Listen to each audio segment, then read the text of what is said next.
Okay, I'm getting now to where I'm gonna weld in the metal bracing so I can cut out the floor. While I was going through some other parts, I had this piled up and I had to get some of this metal. So I ended up getting 1 inch square and 1 inch round tubing with, I believe, 0.65 wall thickness. And I wanted to do something a little thicker, but for my price range, this is basically all I had. And besides using scrap, one thing that's cool is I feel like when I'm done, now I have all this extra metal to, make brackets or whatever with. So and that's why I got round and square, because I figured, when I'm done, I'll have a mixture. But now I kind of wish I would have done all square tubing, because the square tubing, I feel like it would have been easier to do something consistent. But I already, I made my decision, so I just got to stick with it. So I'll make the best of it. All right, here's a little thing I did before I started getting the metal. So like, imagine this is the car. This is the driver's door, passenger door, and the back doors. And so I took measurements and then kind of wrote down the sizes of the metal, and so I could get a total estimate. So this is like under the dashboard, or where the dashboard would be. This is right, before the driver's door, under the A pillar, B pillar.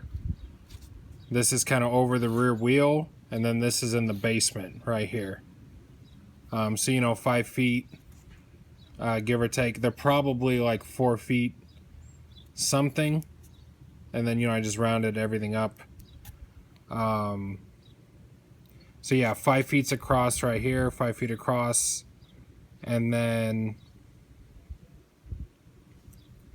these are my side pieces right here. I kind of layered everything. So between here and here is going to be 4 feet. Same with right here, it's going to be 4 feet between these. And then these are actually going to be 8 inches high from the floorboard, because I'm going to be jacking it up about right here. So I want that where the supports are going to be now, I want it not only to be square bracing, I want supports to go down to the floorboard just to add a little more strength, so it doesn't really push the floorboard up. If it tries to push the floorboard up, it'll catch my bracing. So it's not necessarily relying on the A pillar and B pillar to take all the strength. So it'll push up on the floorboard, hit these, and then put it to the B pillar. And then here's the cross. So this makes the square. This is the edge, and then cross is about 6 feet, 5 feet for over here. And so I made all the pieces I needed. I wrote them all down individually, so I could kind of see. It came to about 65, 67 feet. I don't remember why I have these two numbers, but so I was thinking I could do 7. So round that up to about 70 feet. I could do 7 10-foot pieces. Or say, because the max piece I need is 6 feet. So I was looking at some scrap metal too. So theoretically I could have done 12 6-foot pieces, and I would have been in the same realm. I ended up getting 80 feet. So I ended up getting 80 feet, and they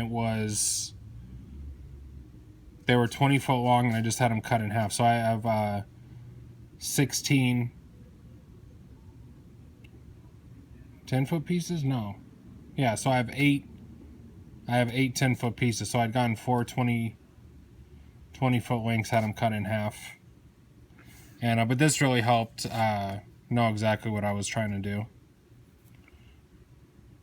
And of course I could have bracing going up. The same thing, of course I could have bracing going up right here. But the way I look at it is the pillars and all this is going to do a good job. I'm not messing with the roof.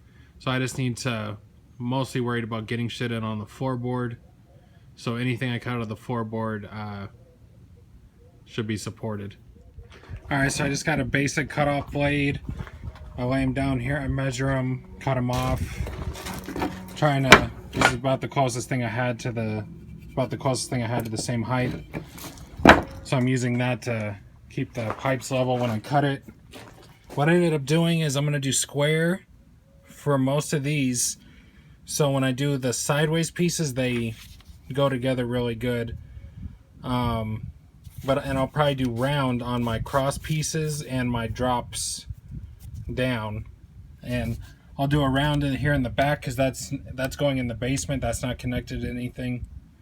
So if I do that, there'll be enough rounds to go under the dash, go in the basement, do the X pipes and most of these downs, and then the squares should do the rest.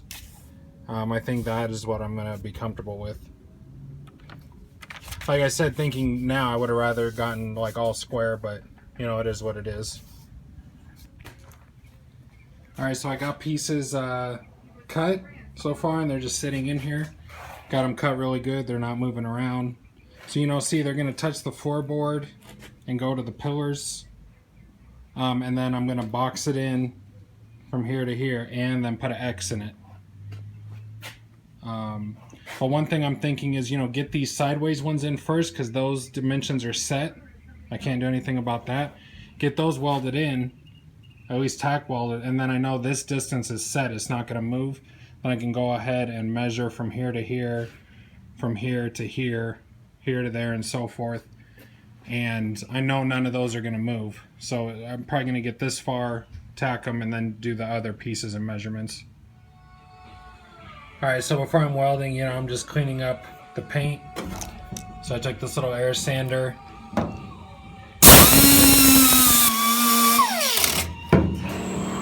know, get it to where it's pretty much bare metal so it'll weld really easy. And then, so wherever there's paint, I'll go ahead and clean off the areas so it'll weld real good and get the bracing started.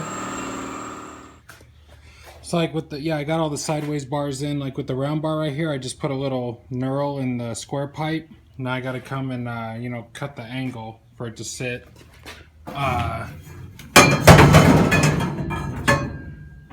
For these ones, you know, I got it cut at an angle.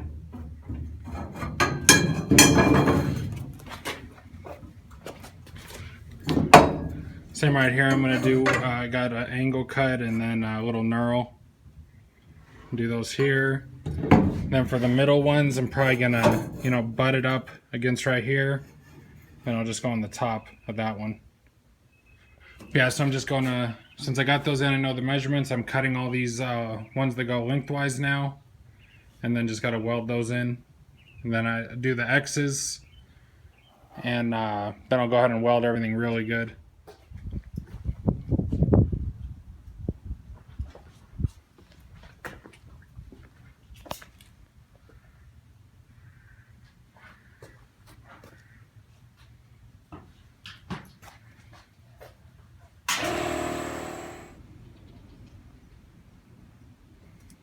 Okay, so when I was putting this together, I kind of knew going from this joint, laying on top of here was a bad idea, but I was like, you know what, I'll just make it quick.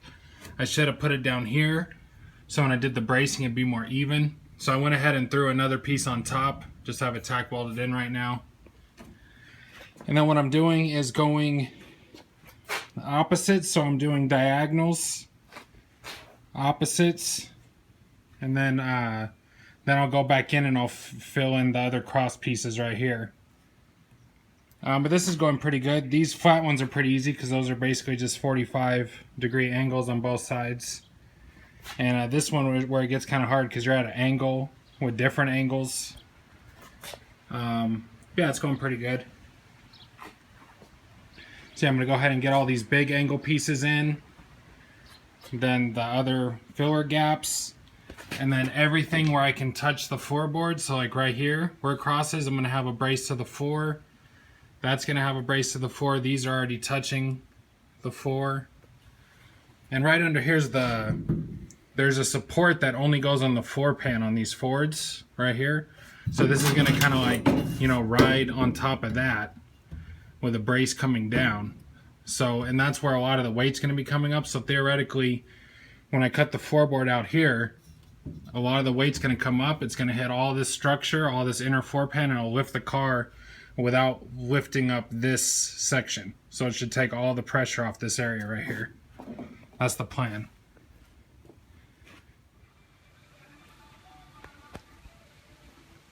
Alright, so I got in all the side supports, all the lengthwise supports, and all the cross supports.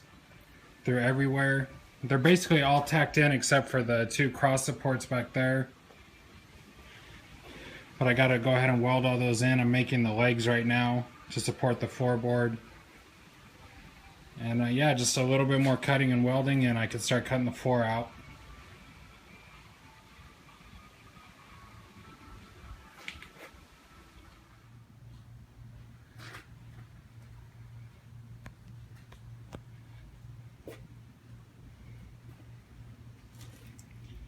Alright, so finally got everything welded up today.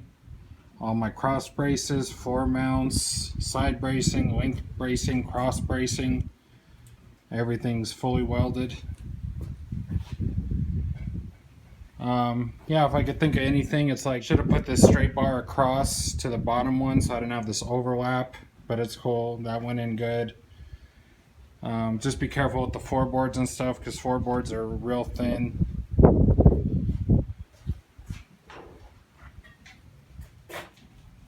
Went ahead and did all these up supports right here from the cross bracing. That made a huge difference in the strength.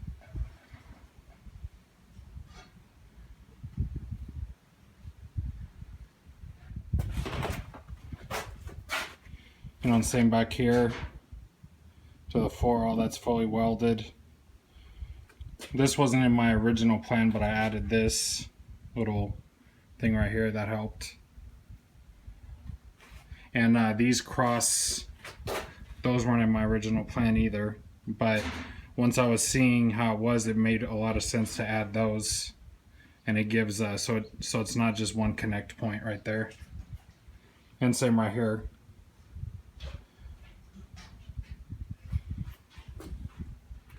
I just wanted to do a quick recap.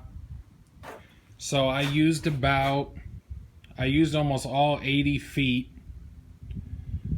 Plus about another, plus I used another 8 feet in like bracing like this almost. So I probably used close to 90 feet, not counting just these little arms. So that's another, yeah, I used close to 100. So yeah, I used close to 100 feet if you count all these little other scrap pieces of tubing. And see right here where the floorboard supports at, I'll show you underneath.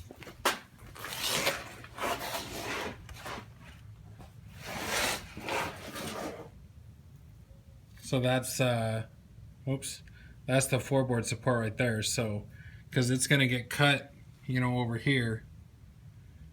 And now that's going to be the new jack point, because this is part of the old subframe right here, and all this has to go. And this isn't connected to that, you can see. And that's the new jack point, but now it's got all that support when I push up on it. And you know, I had to go out of town to get some of the steel. So I mean, that took an hour or two. Plus I spent about $70 on the steel, and then I had some scrap bed frames. And this was a scrap bed frame. These were scrap too. I'm okay with the square and round tubing, how it came out, because like I said, I was able to use most of the square for the long pieces and the round tubing for the cross. Yeah. So this is about all the scrap metal that was left over. And like I said, you know, I was happy with the square and round tubing. But if I didn't have any scrap like some of this iron, I probably would have went ahead and did the whole 100 feet. And also I was real careful before I started cutting. I, you know, measured everything out really good so I knew where to cut and get the most out of the material. So this was the only scrap pieces I had left. And you know, like I said, this is the first time I've done anything like this.